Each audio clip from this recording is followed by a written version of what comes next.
Looking at the Markets with David Modell.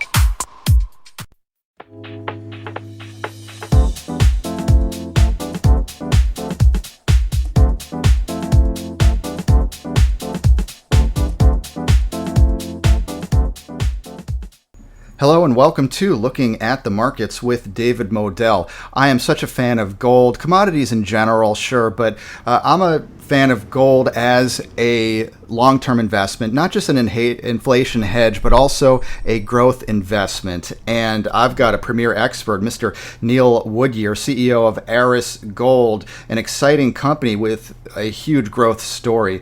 So Mr. Woodyer, welcome to Looking at the Markets, sir. Thank you very much. Pleased to be here. Yeah, absolutely. This is great. Now, what's not so great for the consumer right now is inflation.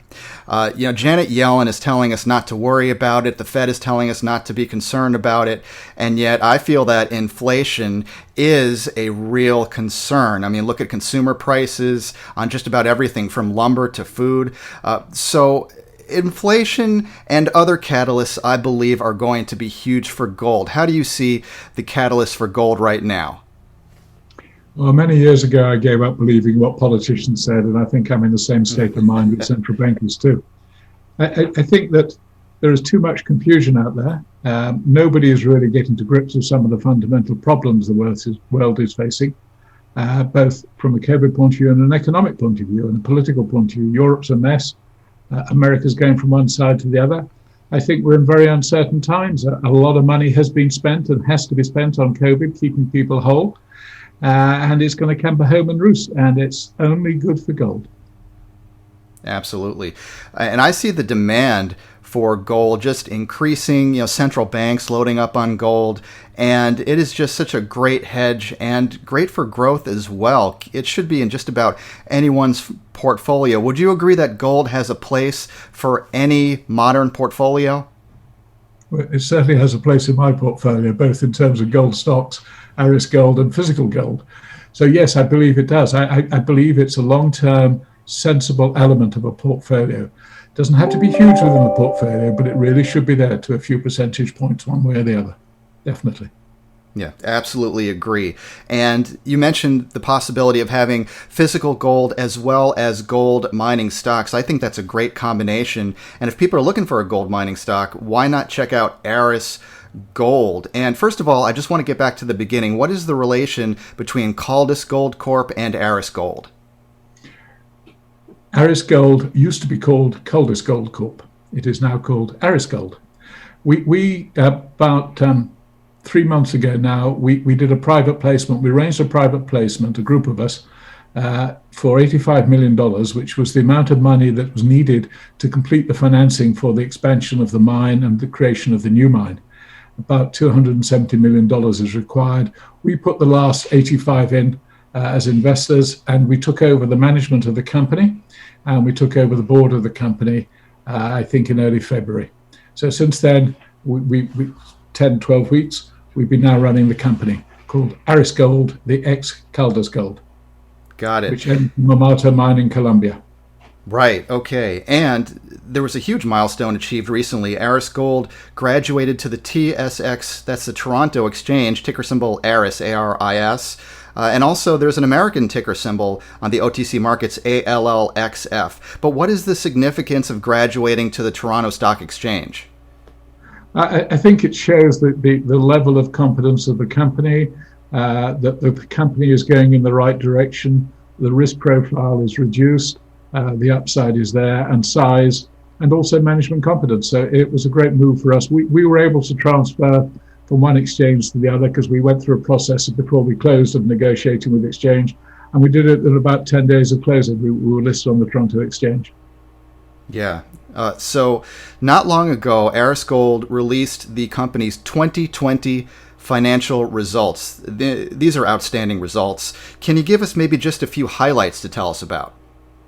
Yeah, I think the thing is that the old Caldas team, which we took over from in February this year, actually did a very, very good job in terms of the potential development of this mine. First of all, they had a small historic mine producing about 25,000 ounces a year.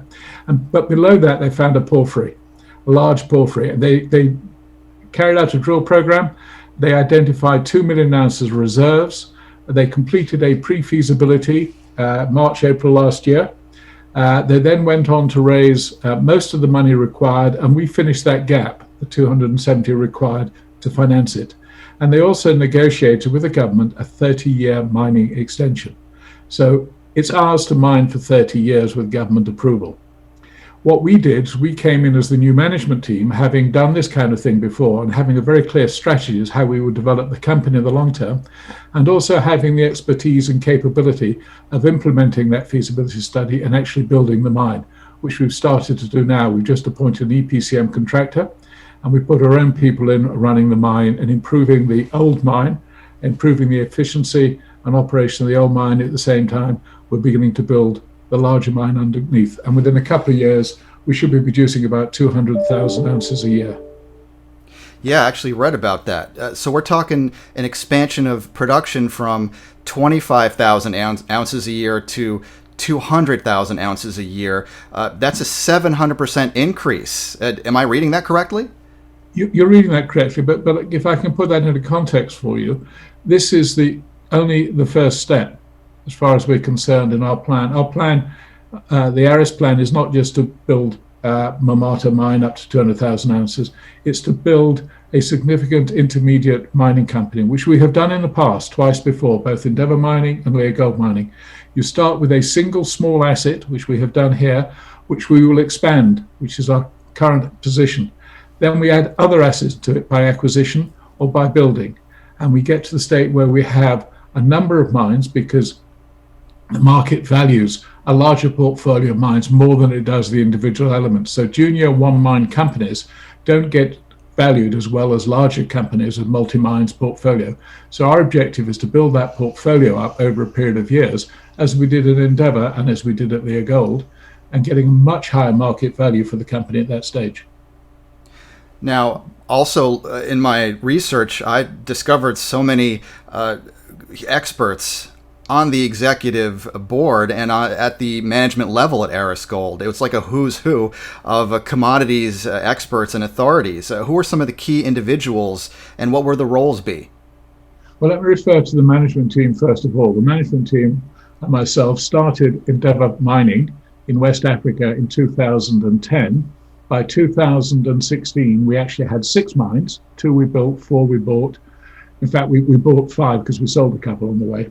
So we built and we bought mines, and we had a $2 billion company. We left, and 3 days later, we started to do it again at a company called Erez Gold. But this time we focused on Latin America.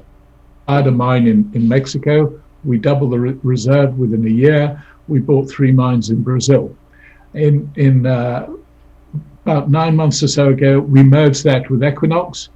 And it was about $1 billion when we merged it. Equinox is now $2.5 billion. So we're creating wealth by creating these companies, and we're going to do it a third time, which is why we call Erez. Erez in Celtic actually means again, and all we're simply doing is following the same simple strategy with the same people again. But this time, we've had the added advantage of being able to add to our board some very senior industry expertise. Ian Telfer started Wheaton Minerals, which also started Wheaton Precious Metals. Wheaton became Goldcorp. He ended up being chairman of Goldcorp. So he started with a single small asset and built it up as an entrepreneur. Peter Moroney did the same thing when he formed Umana in 2003. Now that's a multi-mined asset, very well valued. David Garofalo was chief executive of Goldcorp. Serafino Iacono was chief executive of Caldos, and he was also his chief executive of Gran Colombia. So we have these people who we've associated with over many years and worked with in various ways, who've come together to add that strategic element to the board of Erez Gold. Very, very fortunate to be able to put that group of people together. Yeah. Now, Erez Gold recently announced an initial 10,000 meter drill program at the Juby project. This is in Ontario. What are the specifics of this project?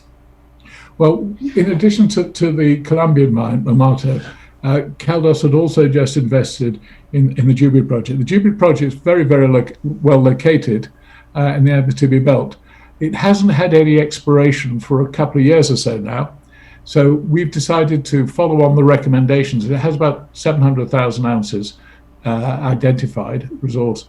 And we're going to carry on the exploration program as specified when they did that a couple of years ago. And we started that now, and we will expand it as results come in. So we think that has a very good potential. It's beautifully located among so much else that it gives us another arm to our bow, not only Colombia, but also the potential in Canada, which we will pursue. And finally, I wanted to talk about insider and institutional ownership. Gran Colombia owns a huge stake in Erez Gold, and also the management has some skin in the game, which I think is a good thing. What can you tell us about that? Well, let me address, first of all, Gran Colombia. Gran Colombia spun out Caldos, which is why they own such a large amount of Caldos, which when we took over Erez, they kept the same amount. They were diluted because of the equity financing that we did, but it's still 43%. So we have an agreement with Gran Colombia that they will vote in accordance with the board for the next couple of years, and they will also not sell any stock. And they will also add 2 directors. One is the ex-Minister of Mines of Colombia, and the other one is Serafino Yacono, who is chairman of Gran Colombia, who I've known for 30 years. So they're adding their Colombian expertise. So that's where the Gran Colombia situation is. So a very strong, supportive, restricted shareholder. The management team, when we put the 85 million together, put in 35 of that between us, the board and the management team. So the management team and board now own about 8 or 9%. So I own about 3% of the total. So we're all committed with shareholders with the same intent to create shareholder wealth. Folks, if you don't have some gold, both the physical and the mining shares in your portfolio, I think you're missing out, and I don't think you're protecting yourself properly against the inflation that is coming for sure. And you're not capitalizing on the potential gold super cycle, which I think is just beginning right now. It wouldn't surprise me if gold hits $2,000 an ounce very, very soon, and much more. That's just my opinion. No guarantees, of course. I've been speaking with Mr. Neil Woodyer, CEO of Erez Gold, ARIS on the TSX exchange, and ALLXF on the OTC markets in the United States. Thank you, Mr. Woodyer, for coming on and looking at the markets. We'll have to have you back for an update very soon. Thank you. Appreciate the opportunity.